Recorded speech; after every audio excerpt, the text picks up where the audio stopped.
मराठा समाजाचं राज्य मागासवर्ग आयोगाचं आजपासून सर्वेक्षण 23 ते 31 जानेवारी दरम्यान 36 जिल्हे, 27 महापालिका आणि 7 कॅन्टोन्मेंट बोर्डमध्ये सर्वेक्षण होणार। मनोज जरांगेंच्या मराठा आरक्षण यात्रेचा चौथा दिवस, चर्चेसाठी दारं खुली असल्याचा जरांगेंचा पुनरुच्चार। सर्वोच्च न्यायालयात असलेल्या क्युरेटिव्ह पिटिशनवर 24 तारखेला सुनावणी, खुली सुनावणी करायची की नाही याबाबत निर्णय होण्याची शक्यता। राहुल गांधींच्या भारत जोडो न्याय यात्रेचा आज 10वा दिवस, दुपारी 12:30 वाजता राहुल गांधींची पत्रकार परिषद। श्रीकृष्ण जन्मभूमी आणि शाही ईदगाह मशीद प्रकरणात आज सुप्रीम कोर्टात सुनावणी, सर्वेक्षण अनुमती देण्याच्या निर्णयाला सुप्रीम कोर्टात आव्हान। सुरत डायमंड बोर्सकडे हिरे व्यापाऱ्यांची पाठ, वल्लभभाई लखानी यांच्यासह अनेक बड्या व्यापाऱ्यांचा मुंबईकडे मोर्चा। राष्ट्रवादी काँग्रेसच्या आमदार अपात्रता प्रकरणी आज विधिमंडळात सुनावणी, शरद पवार गटाचे प्रदेशाध्यक्ष जयंत पाटलांची तसंच अजित पवार गटाचे प्रतोद आणि याचिकाकर्ते अनिल पाटलांची उलट तपासणी होणार। सर्वोच्च न्यायालयाकडून मुख्यमंत्री एकनाथ शिंदेंना नोटीस, आमदार अपात्रतेप्रकरणी ठाकरे गटाच्या याचिकेवर 2 आठवड्यात उत्तर देण्याचे शिंदेंना निर्देश। ठाकरे गटाचे आमदार रवींद्र वायकरांना ईडीचं समन, जोगेश्वरीच्या भूखंड घोटाळा प्रकरणी आज चौकशीसाठी ईडी कार्यालयात लावणार हजेरी। ठाकरे गटाचे नेते सूरज चव्हाण यांचा ईडी कोठडीतील मुक्काम वाढला, कोरोना काळातील कथित खिचडी घोटाळा प्रकरणी 25 जानेवारीपर्यंत तपास यंत्रणेच्या ताब्यात ठेवण्याचे निर्देश। हिंदू हृदय सम्राट शिवसेना प्रमुख बाळासाहेब ठाकरेंच्या जन्मदिनी नाशिकमध्ये आज ठाकरे गटाचं राज्यव्यापी अधिवेशन, तर सायंकाळी 6 वाजता हुतात्मा अनंत कान्हेरे मैदानावर उद्धव ठाकरेंची जाहीर सभा। सांगलीत आज शरद पवार गटाचा महिला मेळावा, जयंत पाटील, रोहिणी खडसे राहणार उपस्थित। घरोघरी मिशन सर्वेक्षण मोहिमेची आजपासून अंमलबजावणी होणार, मंत्री राधाकृष्ण विखे पाटलांची माहिती, तर 1.25 लाखाहून अधिक प्रगणक, पर्यवेक्षक आणि अधिकाऱ्यांसह 23 ते 31 जानेवारीपर्यंत संपूर्ण महसूल यंत्रणा सज्ज। तुम्ही आमचा पक्ष, आमचं चिन्ह घेतलं ही पाकिटमारी, खासदार संजय राऊतांची मुख्यमंत्र्यांवर टीका, तर एकनाथ शिंदेंनी स्वतःचा पक्ष स्थापन करावा, आपण किती रुजलो त्यांना कळेल, राऊतांचा टोला।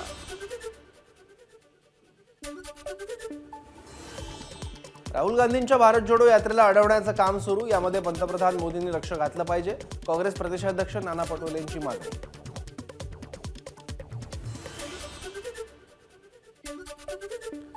जळगावचे काँग्रेस नेते माजी खासदार डॉक्टर उल्हास पाटील काँग्रेसमधून 6 वर्षांसाठी निलंबित, काँग्रेस प्रदेशाध्यक्ष नाना पटोलेंची कारवाई। निलंबित करण्यापूर्वी चर्चा करायला हवी होती, मात्र ती केली नाही, उल्हास पाटलांची प्रतिक्रिया। ओबीसी आणि मराठ्यातील प्रेम कमी होऊ देऊ नका, मनोज जरांगेंचं समाज बांधवांना आवाहन, तर सरकार जाणून बुजून आरक्षण देत नाहीये, जरांगेंची सरकारवर टीका। बारामतीत उपमुख्यमंत्री अजित पवारांच्या पत्नी सुनेत्रा पवार यांनी घेतलं रामाचं दर्शन, यावेळी मंदिराचे पुजारी मकरंद देवळे यांनी अजित पवार मुख्यमंत्री होण्याचं घातलं साकडं।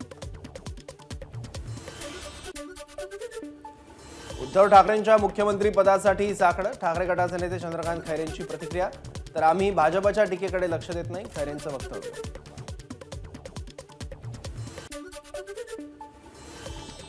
ठाण्यातील खार्टन रोडवरील मंदिरात आमदार जितेंद्र आव्हाडांनी घेतलं महर्षी वाल्मिकी महाराजांचं दर्शन।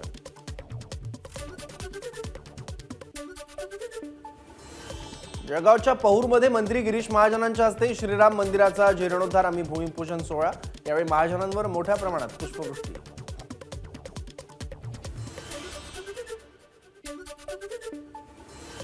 ठाण्यात माजी खासदार सतीश प्रधान यांचा खासदार राजन विचारेंकडून सत्कार, बाबरी मशीद पाडण्यात मोलाचं योगदान दिल्यामुळे सन्मान।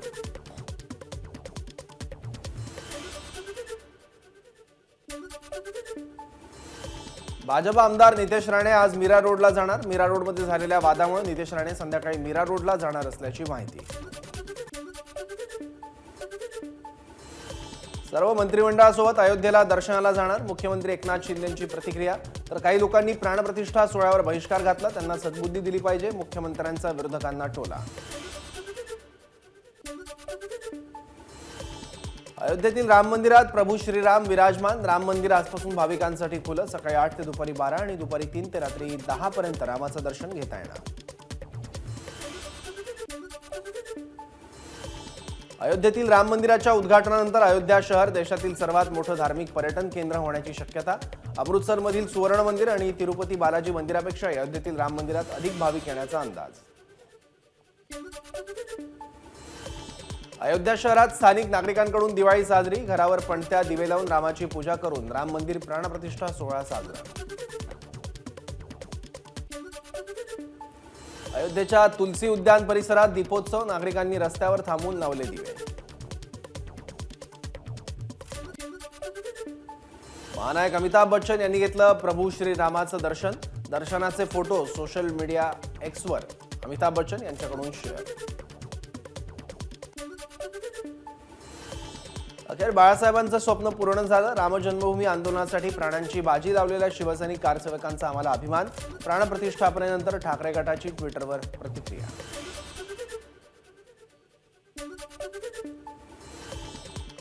देशात पुन्हा एकदा रामराज्याची संकल्पना अधिक गतिमान होणार. राम मंदिर प्राणप्रतिष्ठा सोहळ्यानंतर खासदार सुनील तटकरेंची प्रतिक्रिया.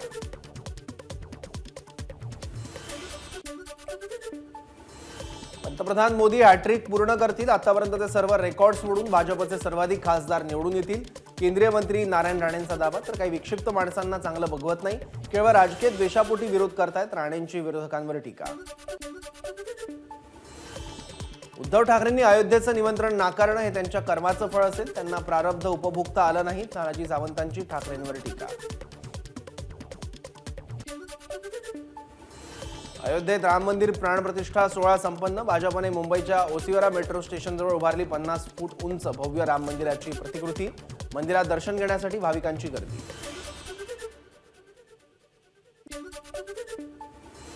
मुख्यमंत्री एकनाथ शिंदेंच्या उपस्थितीत शिवाजी पार्क ते भोईवाडा राम मंदिरापर्यंत शोभायात्रा. शोभायात्रेत ढोल ताशे लेझिम मल्लखांबांचं आयोजन. ठाण्यातील किसननगर परिसरात मुख्यमंत्री शिंदेंच्या पत्नी लता शिंदेंच्या हस्ते महाआरती. यावेळी शेकडो कार्यकर्ते उपस्थित. ठाण्याच्या संकल्प चौकातील अंबे माता देवीच्या मंदिरात महाआरतीचं आयोजन. आरतीमध्ये मोठ्या संख्येनं भाविक सहभागी.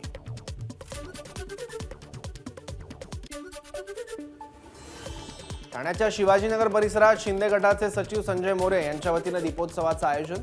दीपोत्सवात नागरिकांचा मोठ्या प्रमाणात सहभाग. नागरिकांकडून पणत्या पेटवत फटाके फोडत दिवाळी साजरी.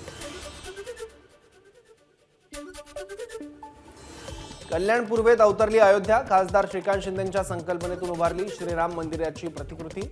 ही पाहण्यासाठी लाखोंचा जनसागर उसळला. पुण्याच्या अलका चौकात साकारलं प्रभू श्रीरामाचं 15 फूट लाईव्ह शिल्प. 15 कलाकारांनी साकारलं लाईव्ह शिल्प. पुण्याच्या श्रीमंत दगडूशेठ हलवाई गणपती मंदिरात भाविकांची गर्दी. मंदिरात प्रभू श्रीरामाचं भजन आणि कीर्तनानं परिसर दुमदुमला. प्रभू रामचंद्रांच्या रूपात करवीर निवासिनी अंबाबाईची अलंकारिक पूजा. प्रभू राम, लक्ष्मण आणि माता सीतेचा गाभाऱ्यात देखावा. पूजा पाहण्यासाठी भाविकांची मोठी गर्दी.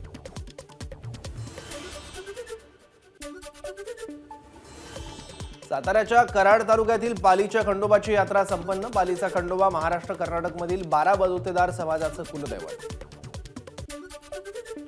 कोल्हापुरात छत्रपती घराण्याकडून पंचगंगा नदी घाटावर महाआरती. घाटावर हजारो दिवे लावत दीपोत्सव साजरा. कोल्हापुरात अंबाबाई मंदिरात छत्रपती घराण्यातील सदस्यांनी केली आरती. कोल्हापूरसाठी राम नवीन नाही, छत्रपती शाहू महाराजांची प्रतिक्रिया.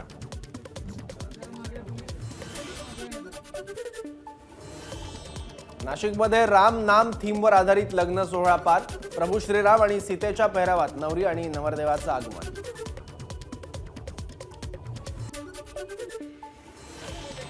नागपुरातील पोद्दारेश्वर राम मंदिरात दीपोत्सव. 1.5 लाख दिव्यांनी मंदिर परिसर उजळला. हिंगोलीच्या औंढा नागनाथ मंदिरात दीपोत्सव साजरा. रामभक्तांकडून श्रीरामाची महाआरती. बीडच्या कंकालेश्वर मंदिरात दीपोत्सव साजरा, रामभक्तांकडून फटाक्यांची आतिषबाजी करत आनंदोत्सव.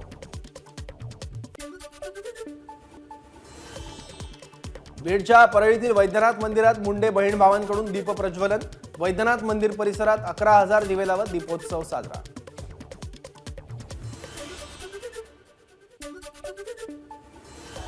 अमरावतीच्या तिवसा इथं असलेल्या पुरातन राम मंदिरात काँग्रेस नेत्या यशोमती ठाकूर यांनी घेतलं दर्शन. यशोमती ठाकूर यांच्याकडून 2100 किलो लाडूचा प्रसाद. अमरावतीत भाजप नेते श्रीकांत भारती यांच्याकडून भव्य गंगा आरतीचं आयोजन, यावेळी शिवतांडव स्तोत्राचं पठण.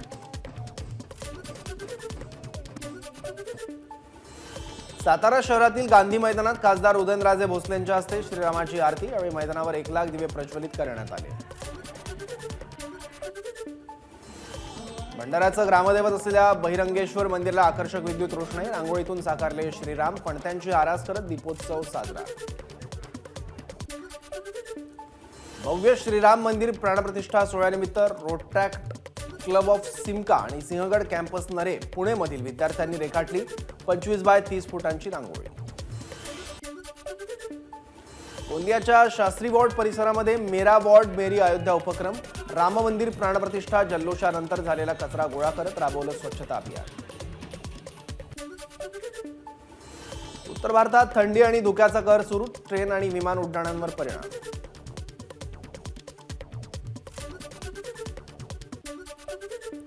उत्तरेकडून येणाऱ्या थंड वाऱ्यांमुळे महाराष्ट्रातही थंडीचा जोर वाढण्याची शक्यता, हवामानात अचानक बदल झाल्यानं महाराष्ट्रावर अवकाळी पावसाचं सावट. वाहन प्रदूषणाबाबत 20% मुंबईकर बेफिकीर, 20% वाहनधारक आपल्या वाहनाचं वायू प्रदूषण प्रमाणपत्र घेण्याबाबत उदासीन, 30,018 वाहनधारकांकडे वायू प्रदूषणाबाबतचं प्रमाणपत्रच नाही, परिवहन विभागाची धक्कादायक माहिती उघड.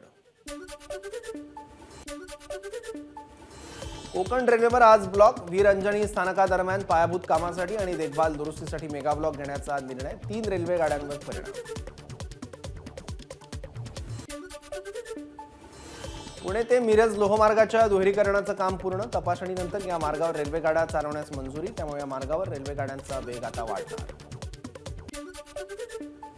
बेस्टच्या कुलाबा आगारात एकाच वेळी 14 बस चार्जिंग करता येतील, यासाठी बेस्ट चार्जिंग स्टेशन उभारणार. आगामी काळात टप्प्याटप्प्यानं बेस्ट बसच्या ताफ्यात 100% इलेक्ट्रिक बस गाड्या आणण्यात येतील. माथेरानमध्ये पर्यटकांना मिळणार पॉड हॉटेलचा पाहुणचार, मध्य रेल्वेचा माथेरान इथे स्लीपिंग पॉड हॉटेल उभारण्याचा निर्णय, पर्यटकांना माफक दरात पंचतारांकित हॉटेलप्रमाणे सोयीसुविधा मिळतील. राज्यात 22 नवीन कोरोनाबाधित रुग्णांची नोंद, ऍक्टिव्ह रुग्णांची संख्या 422 वर. मनमाडच्या निंबस कंपनीला आग, बॉयलर फुटल्यानं आग लागल्याची माहिती, कोणतीही जीवितहानी नाही. पालघरमधील 4 रस्ता माहीम रस्त्यावरील कॉन्व्हेंट शाळेसमोरील दुकानांना भीषण आग, दुकानातील सामान जळून खाक, लाखो रुपयांचं नुकसान. अयोध्येतील प्राणप्रतिष्ठेनंतर उद्योगपती रतन टाटांची मोठी घोषणा, अयोध्येमध्ये उभारणार भव्य हॉटेल, 150 खोल्यांचं हे हॉटेल असेल.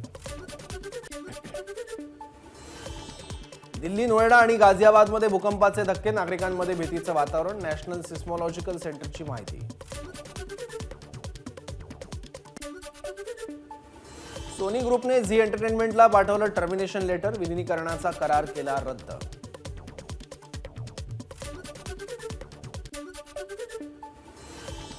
चित्रपटाची शूटिंग करताना अभिनेता सैफ अली खानच्या गुडघ्याला दुखापत, गुडघ्यावर कोकिलाबेन धीरूभाई अंबानी रुग्णालयात शस्त्रक्रिया.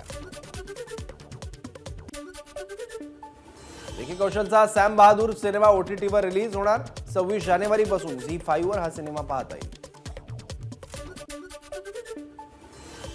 अभिनेत्री सोनाली कुलकर्णीच्या मोगलमर्दिनी छत्रपती तारा राणी या चित्रपटाच्या प्रदर्शनाची तारीख जाहीर, 22 मार्चला चित्रपट प्रेक्षकांच्या भेटीला येणार. एबीपी माझा, उघडा डोळे बघा नीट.